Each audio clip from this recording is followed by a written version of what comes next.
वो मुजाहिदीन शिकुम मुतालबात थी आगाद तस्लीम की। जिस इलाके में अफराद को अगवा किया गया है वहां यूरेनियम की काम करनी होती है और ये मंसूबा एटॉमिक एनर्जी कमीशन के तहत काम करता है। मुलाजिमीन को अपने साथ ले गए और उनकी गाड़ी जो है उसे आग लगा दी। पाकिस्तान के 16 परमाणु वैज्ञानिकों का अपहरण हो गया है। पाकिस्तान में टीटीपी का प्रकोप अच्छा खासा देखने को मिल रहा है। रिपोर्ट्स इन्हें कह रही है या तो इंजीनियर्स या तो साइंटिस्ट, और इनका कहना है कि ये अबडक्शन हुआ है पाकिस्तान के नॉर्थ वेस्ट में खैबर पख्तूनख्वा प्रोविंस में लक्की मरवात रीजन में। We can't allow this to continue। ऊपर से we are a mighty power in the region। हम तो कहते हैं एटॉमिक पावर है और ये तालिबान हमारे साथ ये कर रहे हैं। बहुत सारे पाकिस्तानी ये सवाल करते हैं कि अफगानिस्तान को क्या दुश्मनी है पाकिस्तान से, क्यों हमारे लिए मुश्किलात खड़ी कर रहा है। जब से पाकिस्तान बना ये हमारी जान को आए हुए, सिवाय फसाद के अफगानिस्तान से कुछ भी दाखिल नहीं हुआ पाकिस्तान में। चीनियों को बलोचिस्तान का एक्सेस नहीं मिल रहा है क्योंकि मजीद ब्रिगेड का,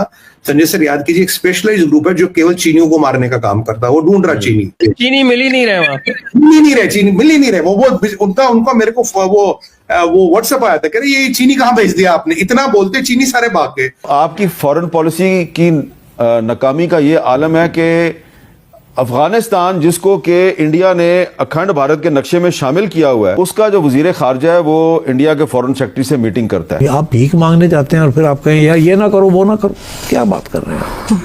you are begging them to give you $1 billion and this that, ऐसे ही है ना। तो आप उनको जाके कहेंगे कि इंडिया के साथ ना करें, वो कहेंगे हमारी तो सारी economy is dependent on the Indian economy, Indian work force and Indian labour and also UAE investments in India, they have a bigger stake with India.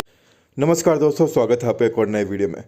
दोस्तों, पाकिस्तान अगर किसी चीज़ पे सबसे ज़्यादा घमंड करता है ना, वो है न्यूक्लियर पावर होने का। आपने देखा होगा जब भी भारत से कुछ टसल होता है तो पाकिस्तान के नेता हमेशा टीवी पे आके कहते हैं कि हम परमाणु ताकत है, हमें कम ना समझे।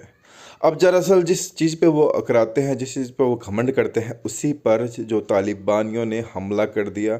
और दोस्तों, खबर निकल कर आ रही है कि 16 पाकिस्तानी परमाणु वैज्ञानिक थे, उनको किडनैप कर लिया है तालिबानियों ने। और हालांकि पाकिस्तान की तरफ से यह बात दबाने की कोशिश की जा रही है, लेकिन मीडिया से कुछ छुपता नहीं। और ये पाकिस्तानी मीडिया जो रिएक्शन निकल कर आ रही है आपको खुद पे खुद बताएंगे। सो विदाउट वेस्टिंग टाइम चलिए हम लोग वीडियो शुरू करेंगे। और दोस्तों, हो सके तो चैनल को सब्सक्राइब कर वीडियो को लाइक कर दीजिएगा ताकि आने वाले समय में आपके लिए ऐसी अपडेट्स मैं समय समय पर लेकर आता रहूं। जय हिंद, जय भारत। जर्नलिस्ट हैं, उनसे हमारी बात हुई है कि टीटीपी ने ये जो वीडियो है ये रिलीज की है और उसमें मुबैना तौर पर एलिजिडली, ये एलिजिड का लफ्ज मैं क्यों इस्तेमाल कर रहा हूं ये आपको पता चल जाएगा। एलिजिडली ये PAEC जो है, पाकिस्तान एटॉमिक एनर्जी कमीशन, उसके पर्सनल हैं और ये अपील कर रहे हैं कि जी टीटीपी की डिमांड्स पूरी करें और हमारा रिलीज जो है उसे आप इंश्योर करें। अलबत्ता कुछ मीडिया रिपोर्ट्स जो हैं वो बीच में ये आ रही हैं कि ये सिविलियन वर्कर्स हैं और ये PAEC के इंजीनियर्स नहीं हैं, लेकिन ये प्रोजेक्ट के ऊपर काम कर रहे हैं और ये सिविलियंस हैं और ये डायरेक्टली आप इसे एटॉमिक एनर्जी कमीशन के पर्सनल नहीं कह सकते। लेकिन इसमें इस्लामाबाद बेस्ड जर्नलिस्ट रुहान अहमद जो हैं वो कह रहे हैं कि जी उनके local police sources lucky Marwat में ये बता रहे हैं कि ये लोग जो हैं ये एम्प्लॉइज हैं एटॉमिक एनर्जी कमीशन के। अफगानिस्तान और इंडिया मिलकर पाकिस्तान में गड़बड़ को बढ़ावा दे सकते हैं, जो ऑलरेडी हो रही है ना। यही तो रोना है कि इंडियन की कॉन्सुलेट्स भी हैं, वो भी ख़त्म नहीं हुई है अभी। इंडिया का वहाँ ऑलरेडी एक फुटप्रिंट है, डायरेक्ट एंड इनडायरेक्ट। तो यही तो हमारा कंप्लेंट है ना। अभी India may or may not be giving assistance to the Taliban, Pakistani Taliban, but India के तो तल्लकात हैं ना विद दिस सेसेशनिस्ट मूवमेंट। तो और रियासतें भी इसमें कूद सकती हैं। अब जैसे ये सवाल बहुत इम्पोर्टेंट है कि दुबई ने क्यों मेज़बानी की इस मुलाकात को, क्यों उन्होंने फैसिलिटेट किया? नहीं, मेरा नहीं ख्याल फैसिलिटेट किया, रोक कैसे सकते हैं। तालिबान वहाँ अगर बैठे हुए हैं तो इंडियंस भी तो बैठे हुए हैं वहाँ, तो ये फैसिलिटेशन नहीं हुई। I don't think there is any facilitation, but ये है कि रोक नहीं सकते ना। Don't forget UAE and Saudi Arabia के बहुत इंपॉर्टेंट और सिग्निफिकेंट रिलेशनशिप है with India, even better than their relationship with Pakistan. Let me tell you that they prefer Indian workers to Pakistani workers now, and India's investment in the UAE is 20 times more than Pakistan's investment or Pakistani business investment in the UAE. So तो पाकिस्तान इन रियासतों को अफगानिस्तान तालिबान के साथ अपना conflict दूर करने के लिए क्यों नहीं इस्तेमाल कर पाया? पाकिस्तान की लेवरेज ही नहीं है, पाकिस्तान की बात सुनने के लिए कोई नहीं। आप भीख मांगने जाते हैं और फिर आप कहें वो ना करो, क्या बात कर रहे हैं। You are begging them to give you $1 billion and this that, ऐसे ही है ना। उधर से आपने यूएई ने आपके वीजे बंद कर दिए, व्हाट कैन यू डू? तो आप उनको जाके कहेंगे कि इंडिया के साथ ना करें, वो कहेंगे हमारी तो सारी economy is dependent on the Indian economy, Indian workforce and Indian labour and also UAE investments in India, they have a bigger stake with India than we do.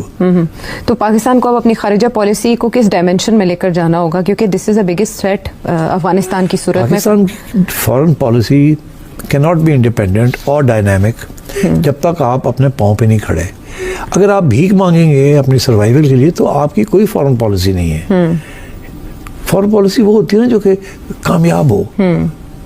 तो कामयाब कैसे हो सकती है, आपके पास दाना ही कोई नहीं, तो आप क्या जाके बात करेंगे किसी के साथ? Why should anyone take you seriously?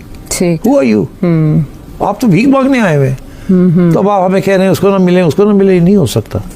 तो until and unless you are a strong economy and a democratic government with popular support, you won't get anywhere in your foreign policy. अब ये जाहिर बात है पाकिस्तान के जो सिक्योरिटी नाफिज करने वाले इदारे हैं और इस वक्त जो एक मामलात चल रहे हैं बॉर्डर के ऊपर ऑलरेडी भी, और इन्होंने जो बातें की हैं इन्हें इसका मुंह तोड़ जवाब तो मिलेगा और अच्छा खासा मिलेगा। और आपने इससे पहले भी देख लिया कि चाहे अब फिर दहशतगर्द अफगान सरजमीन को इस्तेमाल करें, अफगानिस्तान की जो हुकूमत है उसने ये कमिटमेंट की थी इंटरनेशनल कम्युनिटी से कि उनकी सरजमीन दहशतगर्दी के खिलाफ इस्तेमाल नहीं होगी। सरजमीन इस्तेमाल होना क्या दूर की बात, उनके खिलाफ कार्रवाइयां इनके जो मकामी बॉर्डरिंग रीजन के अंदर लोग हैं, पाक अफगान बॉर्डर के अक्रॉस उस साइड पे जो अपने अफगान तालिबान के लोग हैं वो टीटीपी की मुआवनत भी करते हैं, उनके साथ भी मिले हुए हैं और उनके बड़े खानदानी और इक्तिसादी और बड़े बड़े इनके इंटरेस्ट हैं, वेस्टेड इंटरेस्ट हैं, बीच में बहुत से पैसा इसके अंदर इन्वॉल्व है पाकिस्तान को डिस्टेबलाइज करने के लिए।